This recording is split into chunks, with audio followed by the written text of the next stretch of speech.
जय हिंद। आज के क्लास में हम बात करेंगे आपका सोशल साइंस का जो मॉडल पेपर बिहार बोर्ड के द्वारा जारी किया गया है उसका हम सब्जेक्टिव क्वेश्चन देखेंगे और उसमें हम पहला क्वेश्चन बात करेंगे शीत युद्ध, जो कि बहुत ही ज़्यादा इंपॉर्टेंट क्वेश्चन है, यानी वीवीआई क्वेश्चन है और बहुत आसान भी है। आपको सुनना है, समझना है, बस आपको याद हो जाएगा, आपको रटने की कोई ज़रूरत नहीं है। तो आप सबको भी बोलते हैं बस सुनिए और रट मतलब याद करिए, रटिएगा नहीं। देखिए शीत युद्ध का मतलब होता है, शीत का मतलब होता है एक प्रकार से ठंडा, और ठंड में हम लोग क्या करते हैं, ठंड से बचने के लिए केवल हम लोग क्या करते हैं, रजाई कंबल का यूज करते हैं, ठीक है ना। लेकिन उसका क्या करते हैं हम लोग सब दिन के लिए नहीं पहनते हैं। शीत युद्ध भी कुछ इसी प्रकार का होता है। शीत युद्ध का मतलब होता है कि जब दो देशों के बीच तनावपूर्ण स्थिति हो, लगे कि अब मारपीट हो जाएगा लेकिन युद्ध होता ही नहीं है, तो ऐसी स्थिति को, ऐसी कंडीशन को हम लोग कहते हैं शीत युद्ध कहते हैं। शीत युद्ध की शुरुआत जो है दूसरा जब विश्व युद्ध शुरू हुआ, मतलब खत्म हुआ था द्वितीय विश्व युद्ध 1945 में, तो 45 से लेकर 1991 तक चलने वाला बहुत लंबे समय तक युद्ध चला था, जो कि आपको पता है रूस और अमेरिका के बीच चला था। जब दूसरा विश्व युद्ध समाप्त हुआ यहाँ पे हुआ था 1991 ईस्वी में, समाप्त हुआ था 45 में, और 45 से युद्ध चलने वाला 1991 तक युद्ध चला था। 91 में जब रूस का क्या हुआ था कि रूस जो था सोवियत संघ रूस था, यानी पहले जो रूस था वो कभी जो है देश से मिलकर बना हुआ था, लेकिन 1991 में वो जब देश टूट गया, यानी काफ़ी छोटे छोटे भाग में बट गया, तो उसका विघटन हो गया। तब जाके सोवियत संघ रूस नहीं कहते हैं, हम लोग सीधे कहते हैं रूस, क्योंकि पहले वो था सोवियत संघ रूस था, अमेरिका के बराबर था। लेकिन 1991 में टूट जाने के बाद शीत युद्ध बिल्कुल तरह से समाप्त हो गया था, और उसके बाद रूस जो है केवल रूस रह गया, ना कि सोवियत संघ रूस रहा था। इस प्रकार का आपका शीत युद्ध होता है। इसका एक बार स्क्रीनशॉट आप लोग ले लीजिए, और अगर लिखना चाहते हैं तो इसको लिख भी सकते हैं। देखिए क्या हुआ था, 45 के बाद जब भारत में उस समय किस में था, ब्रिटेन के पक्ष में था। हम लोग का देश हुआ था 1947 में आज़ाद हुआ था। तो जब हमारा देश आज़ाद हुआ था तो उस समय हम लोग भारत भी लड़ रहे थे ब्रिटेन के पक्ष से, अर्थात हम लोग मित्र राष्ट्र की ओर थे, जिधर अमेरिका थे उधर थे, और उसकी ओर से हम लोग युद्ध कर रहे थे, और उसमें धुरी राष्ट्र की हार हुई थी। जब दूसरा विश्व युद्ध खत्म हो गया था बिल्कुल तरह से, तब जाके आपका चल शुरू हुआ था अमेरिका। एक शक्तिशाली देश था अमेरिका, और एक शक्तिशाली देश था आपका अमेरिका, और एक बहुत बड़ा शक्तिशाली देश उभर के आया रूस। और दोनों के बीच क्या हुआ था, मतभेद हो गया, यानी मन से क्या हुआ, दोनों निराश हो गए कि हम हैं शक्तिशाली तो हम हैं शक्तिशाली। देखिएगा जब दो व्यक्ति के आपस में क्या होगा, लगेगा कि मारपीट हो जाएगा, यानी डायलॉग होगा, सीधे समझिए कि कालर उसका भी पकड़ लेगा और आप भी उसको पकड़ लिया, मारे भी नहीं करिएगा, तो युद्ध कैसे होगा। शीत युद्ध इसी प्रकार का, जब लगेगा कि अब मारपीट होगा हो कर दीजिए, लेकिन लड़ाई नहीं होगा, दोनों छोड़ देगा, यही आपका शीत युद्ध होता है। यह शीत युद्ध अमेरिका और रूस के बीच चला था, बहुत लंबे दिनों तक चला था, 45 से लेकर 1991 तक चला था, 1991 तक। 91 में जाके रूस का क्या हो गया, विघटन हो गया, रूस टूटकर अलग हो गया, तो केवल रूस कहे जाने लगा, मतलब बोले जाने लगा, और सोवियत रूस हम लोग नहीं बोलते हैं। और अमेरिका शक्तिशाली देश, सबसे बड़ा शक्तिशाली देश माने गए, और अभी भी शक्तिशाली देश। उपनिवेश क्या कहलाता है, तो उपनिवेश बिल्कुल इजी है, हम कई क्लास में आपको बता चुके हैं। अगर आप देखे होंगे, अगर आप हमारे हमसे पुराने हैं, यानी इस चैनल से आप पुराने अगर जुड़े हुए हैं, तो आपको बिल्कुल तरह से पता होगा कि उपनिवेश क्या होता है, उपनिवेशवाद क्या होता है। तो उपनिवेश आपके एग्जाम में पूछा जाएगा, आपको आंसर एकदम तरह से मस्ती से लिखना है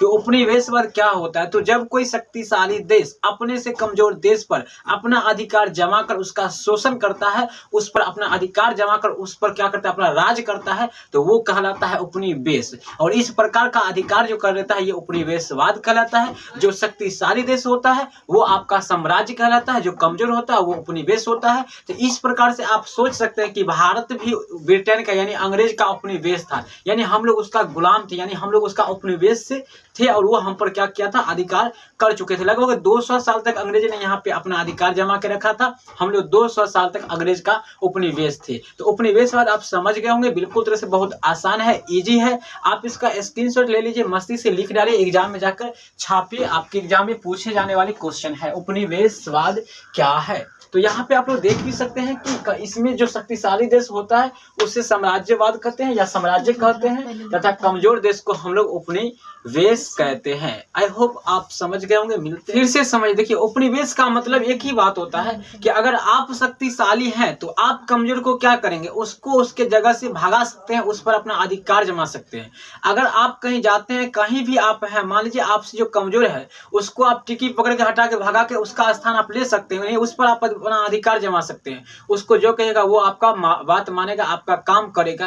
तो यही उपनिवेशवाद होता है, एक जनरल भाषा में बताएं। आपका रेड डाटा बुक, ये भी क्वेश्चन आपका बहुत ज्यादा इंपॉर्टेंट है, क्योंकि ये क्वेश्चन आपको साइंस में भी पूछा जा सकता है और साथ ही साथ आपका सोशल साइंस अर्थात एसएसटी के लिए भी इंपॉर्टेंट क्वेश्चन है। देखिए रेड डाटा बुक क्या होता है, एक ऐसा बुक है, एक ऐसा किताब है जिसमें विलुप्त हो रहे प्राणियों का एक सूची बनाया जाता है, उसी को हम लोग रेड डाटा बुक कहते हैं। यानी इसमें आपको वैसे वैसे पक्षी का नाम लिखा मिलेगा जो खत्म हो रहे हैं। जैसे आप लीजिए गांव घर का एग्जांपल लीजिए, बगुला, कौवा, ये सब जो क्या है, बगुला, कौवा लीजिए, पेंगुइन लीजिए, डोडो लीजिए और भी चीता लीजिए, मोर लीजिए, ये सब क्या हो रहा है, विलुप्त हो रहा है प्राणी है। यानी ये सब एक दिन ऐसा आएगा निकट समय में ये सब बिल्कुल तरह से समाप्त हो जाएगा। तो इसका एक सूची बनाया है सरकार ने और इसके मनाही यानी इसको मारने पर सरकार एकदम तरह से प्रतिबंध लगा दिया है। तो इसी को हम लोग रेड डाटा बुक कहते हैं, जिस पुस्तक में इसका सूची बनाया जाता है। अगर आपको यहाँ पर देखा जाए तो एक ऐसा यहाँ सफेद हाथी होता है जो भारत में नहीं पाया जाता, ये थाईलैंड में पाया जाता है। ये इंपॉर्टेंट क्वेश्चन है आपके किसी भी कंपटीशन एग्जाम के लिए कि सफेद हाथी कहाँ पाया जाता है, तो ये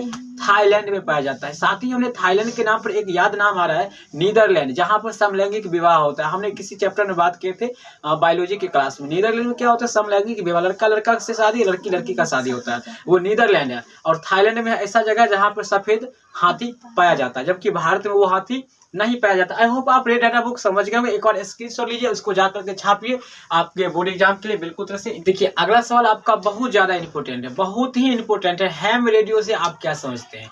ये क्वेश्चन बहुत अभी तक लगभग नहीं पूछा गया, लेकिन इस बार ये क्वेश्चन बहुत ज्यादा इंपॉर्टेंट है कि हैम रेडियो से आप क्या समझते हैं। देखिए हैम रेडियो क्या होता है या इसमें क्या जाता है, इसमें एक जो होता है कुछ विशेष प्रकार का होता है फ्रीक्वेंसी तरंगे का यूज किया जाता है जो अंतरराष्ट्रीय नियमों पर आधारित होता है। इसमें क्या होता है, ये जब आपका प्राकृतिक आपदा जैसे मतलब हो गया भूकंप या फिर सुनामी या फिर बारिश के बाद भी, इससे अवरुद्ध होने के बाद भी अच्छा से काम करता है, तो वही आपका हैम रेडियो कहलाता है। ये खास करके शिक्षा और अनुसंधान के लिए इसका प्रयोग किया जाता है। इसका यहाँ पर लिखा जा चुका है, आप इसका एक बार स्क्रीनशॉट ले सकते हो कि एक वैसा रेडियो जिसमें कुछ विशेष प्रकार के फ्रीक्वेंसी तरंगों का उपयोग किया जाता है जो अंतरराष्ट्रीय नियमों पर आधारित होते हैं। यह केवल शिक्षा और अनुसंधान के लिए होते हैं। हैम रेडियो आपदाओं से अवरुद्ध होने पर भी ये कार्य करती है। बहुत ही सिंपल लैंग्वेज है, आप लिख सकते हैं, बहुत आसान भाषा है। आगे हम देखेंगे कुछ और सवाल है जो कि बिल्कुल तरह से इस मॉडल पेपर का भी आगे हम बढ़ते हैं और आगे आपका सवाल यहाँ पे आता है, आपदा के दोनों प्रकारों का उल्लेख कीजिए।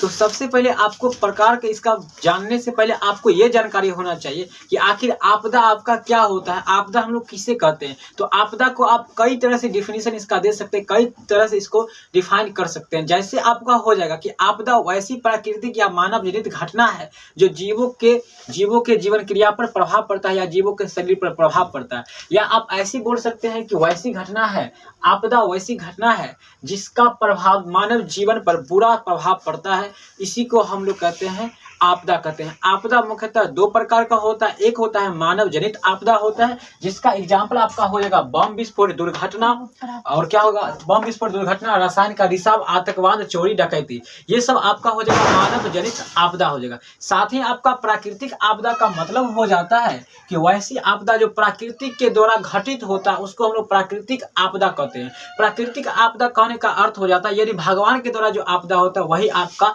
प्राकृतिक आपदा हो गया है। यानी जैसे हो जाएगा भूकंप आदमी नहीं कर सकते, किसी के साहस की बात नहीं, किसी के बस की बात नहीं है, तो भूकंप जो होता है भगवान करते हैं, तो ये आपका हो गया प्राकृतिक आपदा। भूकंप तब होता है जब धरती जो है कंपन करने लगता है, तो इसी को हम लोग भूकंप कहते हैं। अंदर में होता है प्लेट होता है, जब दो प्लेट आपस में क्रॉसिंग होता है और थोड़ा सा टक्कर होता है तो वहां पे ज्वाला फट के निकलता है, उसको भूकंप केंद्र कहते हैं। तो ये आप समझ गए होंगे, भूकंप वाला चैप्टर हम बता दिए थे, तो ये आपका खत्म है। सुनामी का बात करते हैं। सुनामी आपका ऐसा होता है जब समुद्र के तली में जब कंपन होता है, भूकंप होता है, थरथराने लगता है, तब जाकर आता है सुनामी। सुनामी बहुत डेंजर होता है। सुनामी के आसपास का जो क्षेत्र होता है यानी समुद्र के आसपास वहां का क्षेत्र ले डूबता है, सीधे चला जाता है समुद्र में, कटक जाता है सब, यानी वहां पे सुनामी बहुत खतरनाक होता है। तो आपका आता है बाढ़। बाढ़ क्या होता है, इसमें आपको दाहर जिसको बोलते हैं, जैसे इस बार देखते रहते हैं बिहार में, बिहार का शोक किसे कहा जाता है, कोसी नदी को, बिहार का शो कोसी नदी को इसलिए बोला जाता है क्योंकि वहां से उत्तरी बिहार में हर साल बाढ़ आता है। हम लोग के यहाँ भी बाढ़ आता है, हम लोग भी बाढ़ में काफी हिलना नहीं आता है, तैरना नहीं आता है, लेकिन हम लोग के यहाँ भी बाढ़ आ जाता है। तो बिहार में क्या है, एक बाढ़ग्रस्त क्षेत्र माना जाता है। अब अगला सवाल आपका आता है सुखाड़। सुखाड़ का स्थिति भी हम लोग सामना करना पड़ता है। बैसाख ज्येष्ठ के समय में हम लोग क्या सुखाड़ हो जाता है तो काफी प्रॉब्लम होता है। तो इस तरह से जीवन काफी संघर्षशील हम लोग करते हैं, काफी संघर्ष से जीते हैं। साथ ही आपका हिमस्खलन। हिमस्खलन का मतलब होता है जो आपका वहां पे तिब्बत वाला जो है वहां पे ऊपर में जो है मतलब बर्फ जो है बर्फ वो पिघल जाता है। तो पिघलने के बाद काफी पिघलने के बाद वो भी बाढ़ की समस्या बन जाता है। साथ ही आपका मृदा अपरदन। मृदा अपरदन का मतलब होता है मिट्टी का कटना, मिट्टी का टूटना। तो समुद्र किनारे देखिएगा बड़ा बड़ा जमीन रहेगा वो समुद्र में बन जाता है, यानी मिट्टी काट के बहा के ले जाता है समुद्र। इसी को कहते हैं मृदा अपरदन। आप समझ गए सारे चीज, एक बार स्क्रीनशॉट लीजिए, छाप डालिए। और मानव जनित आपदा किसे कहते हैं इसको भी आप डिफाइन कर सकते हैं कि वह आपदा जो मानव के द्वारा घटित होता है, मानव के द्वारा होता है, उसको हम लोग मानवीय आपदा कहते हैं या फिर मानव जनित आपदा कहते हैं। देखते हैं अगला सवाल भी। देखिए आगे हम बात करेंगे आपका हरित क्रांति क्या होता है। देखिए हरित क्रांति का नाम से ही स्पष्ट है और आप सभी बच्चे जानते होंगे कि ये अधिक फसल उत्पादन के लिए चलाए गए एक आंदोलन था, एक क्रांति था जिसको हम हरित क्रांति के नाम से जानते हैं, जो वास्तव में 1967-68 में शुरू हुआ था और लगभग इसको 1970 दशक माना जाता है। आपके ऑब्जेक्टिव में क्वेश्चन पूछा जाता है कब ये शुरू हुआ था, तो 1967 आप मार सकते हैं, यानी 67-68 के दशक में शुरू हुआ था, यानी 70 के दशक में भी बोला जाता है। तो ऑब्जेक्टिव जिस कंडीशन में रहेगा आप वैसे मार सकते हैं, लेकिन इसका लाने का भारत में लाने का श्रेय यह MS स्वामीनाथन को दिया जाता है क्योंकि उन्होंने ही भारत में इस क्रांति को लाए थे। इसमें खास करके गेहूं के उन्नत किस्म अच्छे बीज को लाया गया था विदेश से और यहाँ पे अधिक उत्पादन किया गया था, तो उसी को हम लोग हरित क्रांति के नाम से जानते हैं। देखिए पहले जमाने में होता क्या था, जो हम लोग के दादाजी थे या फिर पुराने लोग थे वो सबको केवल मिलता था तो चावल और अलवा सुथनी ये सब मिलता था, यानी मतलब रोटी भात नहीं के बराबर मिलता था। रोटी वोटी सबको मिलता ही नहीं था, चावल मिलता था खाली, और वो भी कम। और गेहूं कहाँ, मतलब क्या है, गेहूं बहुत कम उपज होता था जिसके वजह से वो लोग को रोटी शायद नसीब होता था, नहीं होता था, तो वो लोग किसी मरुआ कोदो को पीस कर अपना खाते थे। लेकिन अभी ऐसा युग है कि उन्नत किस्म के बीज आ जाने के बाद हम लोग इतना उत्पादन कर लेते हैं फसल में कि अब क्या करते, खाए सो खाए और उसके बाद बर्बाद भी करते हैं। तो ऐसा कंडीशन आ गया, तो इसी को हम लोग कहते हैं हरित क्रांति होता है। इसी के साथ आपका आता है पीली क्रांति। क्या होता है, तो पीली क्रांति जो होता है आपका सरसों, जिसको हम लोग गोट कहते हैं, गोट जो कि फोरन में दिया जाता है, जब सब्जी बनाते हैं उसमें फोरन के रूप में देते हैं, तो वो गोट जो होता है यानी सरसों के उत्पादन के क्षेत्र में जो किया गया, इसी को पीली क्रांति कहते हैं। नीली क्रांति किस क्षेत्र में है, तो नीली क्रांति आपका मत्स्य पालन के लिए है। इसी प्रकार आपका बहुत सारा होता है, तो ये सारा चीज जैसे हो गया लाल क्रांति, ये सब आपका मांस के लिए है, प्याज के लिए है। चलिए कुछ सीखते हैं ना। एक शब्द भी देखिए जीवन में क्या होता है, अगर आप इस वीडियो से अगर एक शब्द भी सीखे हैं तो वही आपके जीवन में चमत्कारी ला सकता है, यानी चमक लाएगा। जैसे मान लीजिए अगर पेड़ है, किसी भी पौधा पर होता है काफी पत्तियां होती है, लेकिन बारिश का जब एक बूंद किसी भी पत्ती पर रुक जाता है, अटक जाता है, तो वही पानी का बूंद उसमें चमकता है सूर्य के धूप पे। तो अगर आप हम इतना चीज बताए, अगर एक भी शब्द आप अगर सीख गए होंगे तो यही आपके जीवन के लिए चमकेगा और यही आपको चमक दे देगा। जिस प्रकार उस पौधा के एक पत्ती पर अगर पानी देखेगा अटक जाता है, तो दूर से वो धूप पर क्या होगा, चमकेगा, जैसे इंद्रधनुष था उस प्रकार से। इसलिए एक चीज भी अगर समझ जाते हैं तो काफी खुशी की बात है और बहुत ही बड़ी बात है। एक दिन में एक चीज सीखेंगे तो 365 दिन में 365 चीज सीख सकते हैं।